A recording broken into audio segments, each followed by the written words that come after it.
The first time I saw it, I thought my eyes were playing tricks on me. My wife's Facebook post, her face tear-streaked in the photo, caption trembling with accusation. After 8 years of marriage, he betrayed me. He broke our vows, our trust, everything. For a long moment, I just stared at the screen, trying to process the words. Betrayed her. Me. My phone buzzed again and again. Notifications, messages, calls. Friends, family, co-workers. Some asking if it was true. Others offering quiet condolences. Within an hour, the post had hundreds of comments, most of them comforting her, calling me a monster, a cheater, a coward.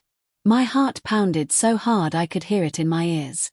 My hands shook as I scrolled through the comments, through the lies. She'd spun an entire story, a fabricated affair, screenshots of messages I'd supposedly sent, even a picture of me hugging a woman at a work event, cropped and edited to look like something else. I felt sick. The ground shifted beneath me. When I called her, she didn't answer. When I texted, she replied with 2 words, "You deserve it."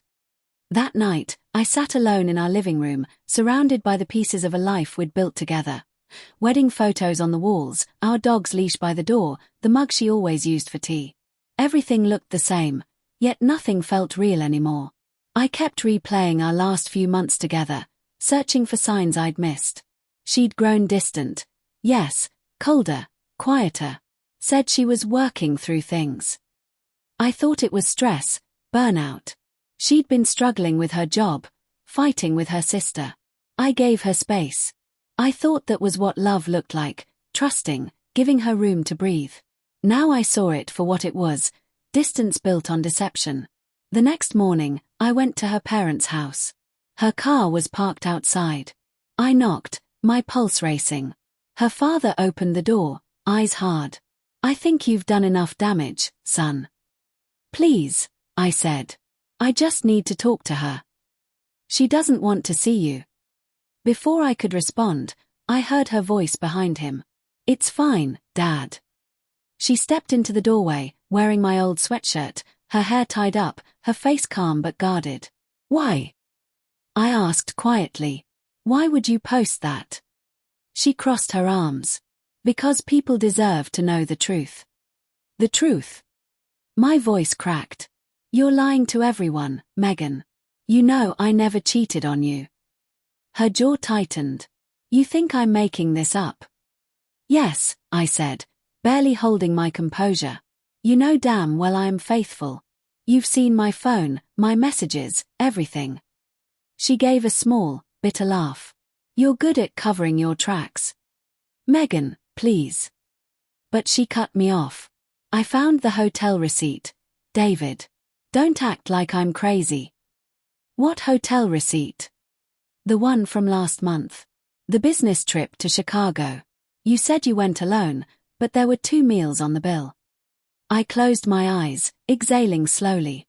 That was for my co-worker, Sandra. Her flight got delayed, and I took her to dinner. "You know that. I told you." She shook her head. "You expect me to believe that?" "I expect you to trust me," I said. "Like I trusted you." Her expression flickered, a flash of something. Fear, maybe guilt, before she looked away. "I can't do this anymore." And just like that, she turned and walked back inside, leaving me standing there on the porch, watching the door close between us.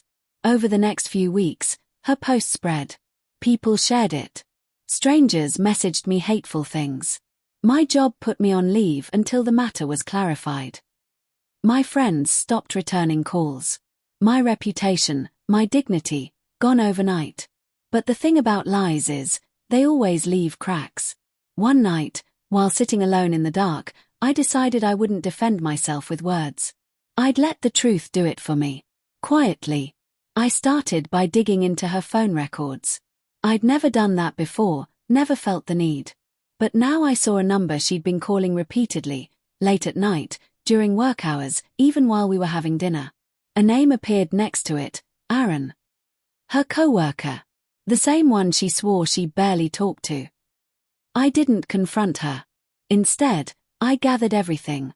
Screenshots of call logs. Texts I found on her old tablet she'd forgotten to reset. Photos of them together, ones she thought were hidden in her cloud storage. One image, in particular, made my stomach twist. Her sitting on his lap at a bar, his hands around her waist, their faces close, her wedding ring still on. I saved everything. Then I waited. She posted another update 2 weeks later. Starting to heal. Thank you all for your support. I'm finally free. That was the moment I chose to act. No rants, no accusations. Just quiet evidence. I uploaded a single post. No caption, no emotion. Just a series of screenshots, timestamps, messages, and photos. No editing, no narrative. Just facts. The truth, laid bare. Within minutes, the silence online turned deafening. Her friends stopped commenting.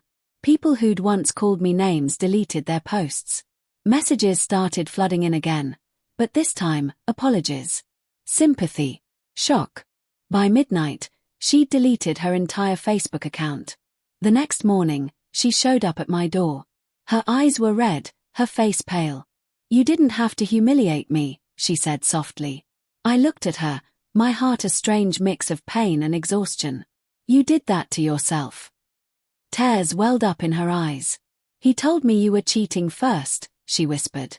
He said he saw you with someone else. He convinced me. I believed him. I swallowed hard. You didn't even ask me. She shook her head, trembling. I wanted to believe it. Because then I wouldn't have to feel guilty for what I did. We stood there in silence, the weight of everything unsaid pressing between us.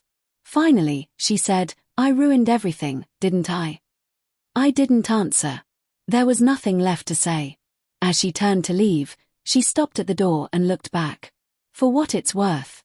I did love you. Once. After she left, I sat down on the couch, staring at the blank wall.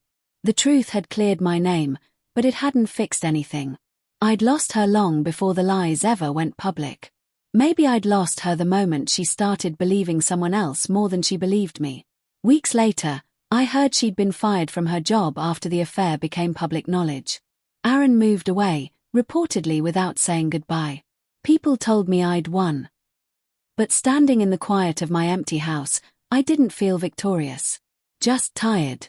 Sometimes I still scroll back to that post, the one that started it all. It's gone now, deleted, erased from her timeline. But not from mine. Because no matter how much truth you reveal, betrayal never fully disappears. It lingers, in silence, in memory, in the space where trust used to live.